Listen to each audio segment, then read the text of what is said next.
Assalamualaikum warahmatullahi wabarakatuh. Di sini saya Syabni Rahman dengan NIM 7 akan menjelaskan tentang uji one way ANOVA. Di sini kita sudah siapkan data kelas dan hasil lompat jauh. Kita siapkan dulu di Excel. Ada kelas 456 dan data lompat jauhnya semua. Setelah kita siapkan data, lalu kita pergi langsung ke SPSS. Di sini kita ke variable view dulu ya. Klik di bagian bawah variable view. Kita isikan di sini kelas dan hasil ya teman-teman, tadi yang sudah disiapkan di Excel datanya kelas dan hasil. Lalu kita ganti ke bagian desimal di sini ya. Bagian desimalnya kita di sini pakai 0 aja. Lalu yang hasil kita pakai 1 karena tadi di belakang koma data kita hanya ada 1 angka. Nah, di sini 1 aja.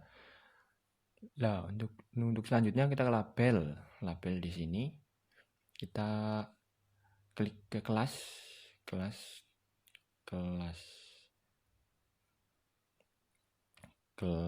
dan yang bawah hasil. Tentunya hasil dari lompat jauh tadi. Nah, seperti ini. Untuk values kita juga ganti ya.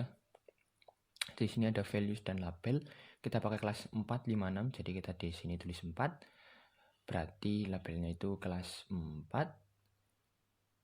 Nah, lalu kelas 5, labelnya juga kelas 5. Begitu juga kelas 6. Labelnya juga kelas 6. Ya, lalu kita klik OK aja. Mohon maaf, ini laptopnya sedikit ngelag ya teman-teman. Nah, setelah sudah disiapkan semua data ini, lalu kita pergi ke data view lagi. Nah, di sini kita kopas saja tadi yang data Excel, kelas maupun hasil lompat jauh kita kopas semua. Mohon maaf. Nah, kita kopas semuanya dari kelas. Nah, kita langsung paste di SPSS-nya. Lalu hasilnya, begitu juga hasil lompat jauhnya. Kita copy semua. Ctrl C. Lalu Ctrl V di hasil di bagian SPSS. Nah, ini data kita sudah masuk ke SPSS semua ya, kelas maupun hasil. Lalu kita akan uji normalitas terlebih dahulu ya teman-teman, uji normalitas dari data-data yang kita punya ini. Caranya gimana? Caranya kita pergi ke analyze ya teman-teman. Dari data-data ini kita akan tes normalitasnya. Kita pergi ke analyze.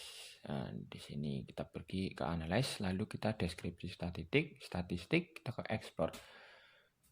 Di sini kita tinggal masukin data aja. Di sini kelas kita masukin ke factor list, lalu hasil kita masukin ke dependent list ya teman-teman. Nah, setelah itu kita juga atur di bagian kanan plots. Kita klik aja bagian plots.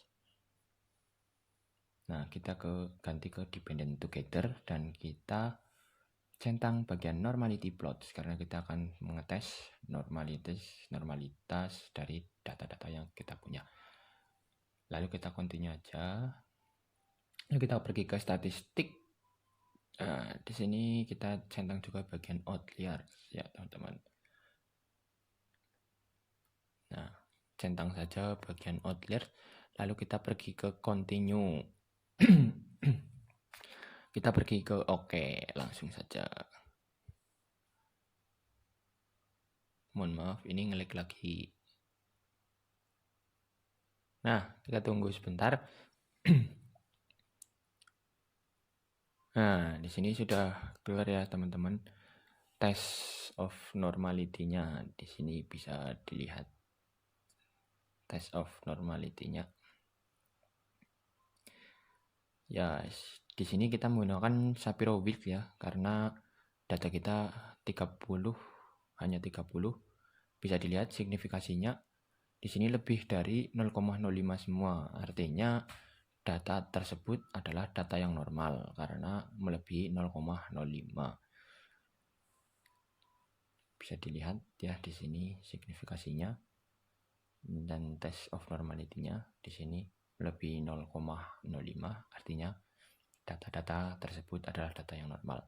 Nah, ini juga ada beberapa penjelasan di atas, ada deskriptifnya, ada nilai rata-rata, nilai maksimum, minimum, kelas 4, 5, dan kelas 6. Di sini ada semua.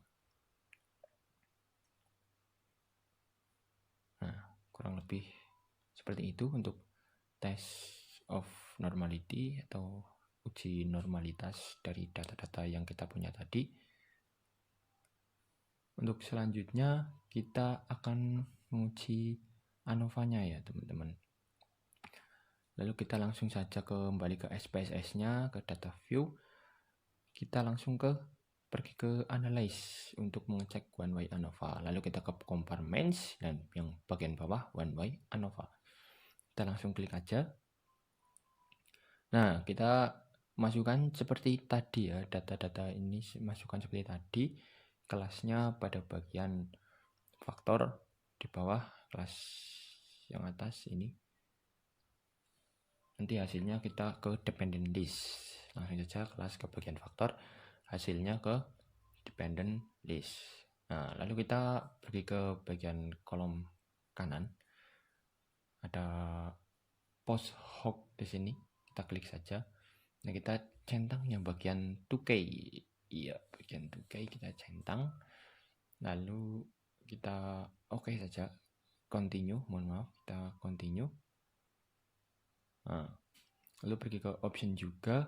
Di sini kita klik descriptive dan homogeneity, karena kita akan mengecek juga homogeneity dari data-data yang kita punya. Lalu saja continue. Pastikan sudah dicek. Kita continue. Nah, sudah, lalu kita ke oke. Nah, di sini akan keluar ya, ada deskriptif, ada homogenitas data, dan ada ANOVA. Di sini deskriptif ada nilai minimum dan maksimum sudah. Lalu kita ke homogen ya, di sini homogen bisa dilihat ya teman-teman. Signifikasinya itu semuanya melebihi 0,05 ya teman-teman.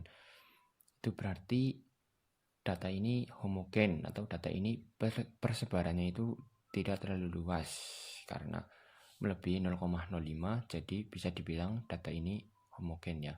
Di sini homogenitasnya bisa dilihat ya di sini. Lalu kita ke ANOVA-nya. Di sini pada ANOVA tertera signifikasinya yaitu 0,000.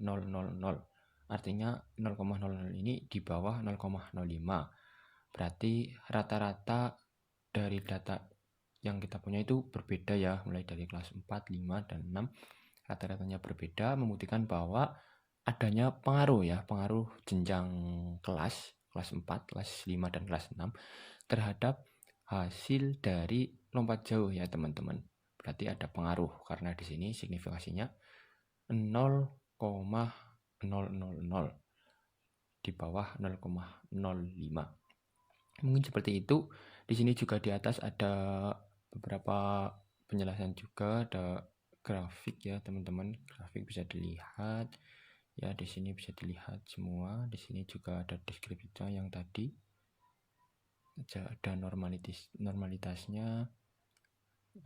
Di sini ada semua ya teman-teman. Ya, mungkin itu saja ya teman-teman yang bisa saya sampaikan. Sudah ada homogenitas, sudah ada ANOVA, tadi yang pertama juga ada normalitas. Mungkin sekian presentasi dari saya. Wassalamualaikum warahmatullahi wabarakatuh.